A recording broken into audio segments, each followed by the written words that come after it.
a nerd. I watch films, I play video games, I watch wrestling, and most of all, I read comic books. More specifically, the Avengers comic books. So I'm sure that you know when I heard the film was announced, I marked out. I was sitting in my room waiting for this film to come out, and it paid off fantastically.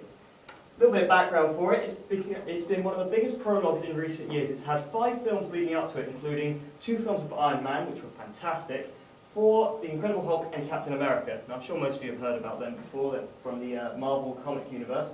It had a budget of $220 million and was seen $218 million in box office after the first week. That's how good it's been. And it hasn't even been released in America yet, so they're probably going to double that or at least triple that. Now, I can't show you any footage, I'm afraid, due to copyright laws and the rest of that, but I have got the trailer. You know what? We'll have to do it the hard way. Yeah, poor spelling.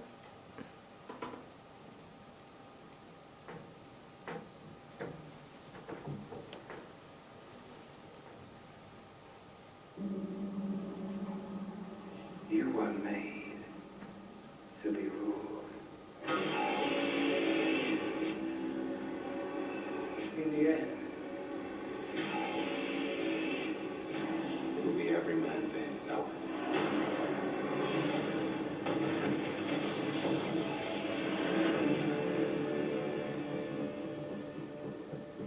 What do we do?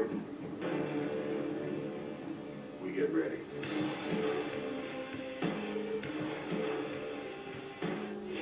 There was an idea to bring together a group of remarkable people. So when we needed them, they could fight the battles that we never could.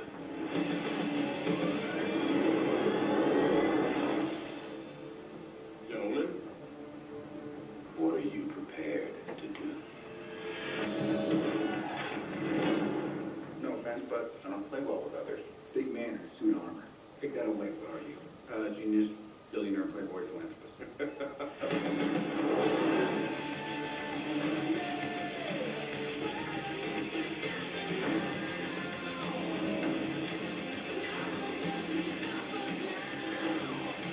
If we can't protect the Earth, you can be damn sure we'll avenge it.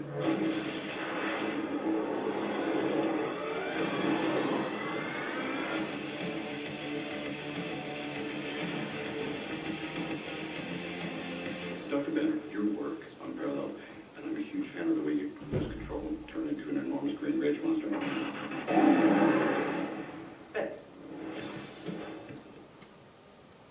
Okay, so the plot. It brings together a lot of several plot holes from previous films. Loki, the god of mischief, the enemy of Thor from his film, is hunting for something called the Cosmos Cube, also known as the Tesseract, in order to open a portal to other realms and unleash an army upon Earth. It's a typical pacing and structure. You know, you have the whole egos colliding of the different superheroes at first, only for them to disband after a little bit of trouble, but only to come back together again in the heat of the climax and defeat Loki. Spoilers. Why isn't this in the slideshow? But was it a worthy plot? For the first installment of the Avengers, definitely yes. There was a lot of hype put into this and people wanted the payoff, and personally I thought that the plot was fantastic. It was slightly predictable, but it kept you engaged throughout the whole 2 hours. However, it was somewhat of a slow start. It had to be reintroduced a lot of several characters. You know, we've already seen this, why do we have to see it again? And the ending was unsatisfactory. Cliffhangers, you know, do we like them? I'm sure if there's any EastEnders fans out there, I'm sure you hate seeing that at the end of the episode. And I thought we felt like that at the end of this as well. The casting characters, it was fantastic.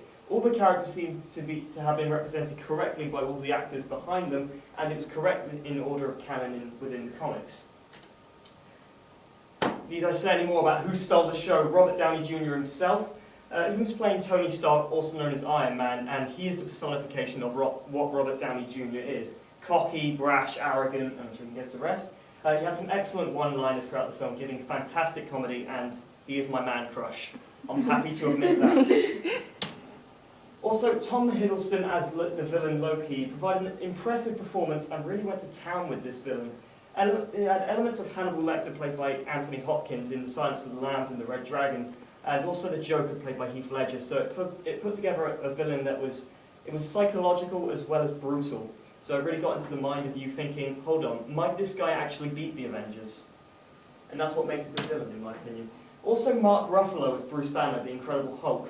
Now, he was the only new actor brought in for the Avengers, because before it was played by Ed Norton, and who did portray the Hulk really well. I thought it was brilliant. But he didn't actually sign up for the Avengers, and we got Mark Ruffalo instead. And being the new actor, obviously, he wouldn't have had the interaction with the other characters and the idea of what the Hulk is. But in this film, he actually did it really well, and I think he deserves credit for that. However, I wasn't impressed with Samuel L. Jackson's performance as Nick Fury. He's appeared in several films beforehand in all the Avengers mini-films, but he seemed underused and had little exposition within the Avengers itself. Chris Evans' performance as Captain America seemed a little too cliche. Now, his backstory is that he was frozen for many years and has now been released again in modern times. And this was kind of cliche in the whole man out of time thing, and it just felt that he wasn't the leader hero as what he should have been. Also, Clark Gregg as Phil Coulson seems too comedic, and Josh Whedon, the director, essentially made him as a fan of the Avengers. You know, he was a bit too giddy around other characters, and he wasn't really the badass that he was in the comics.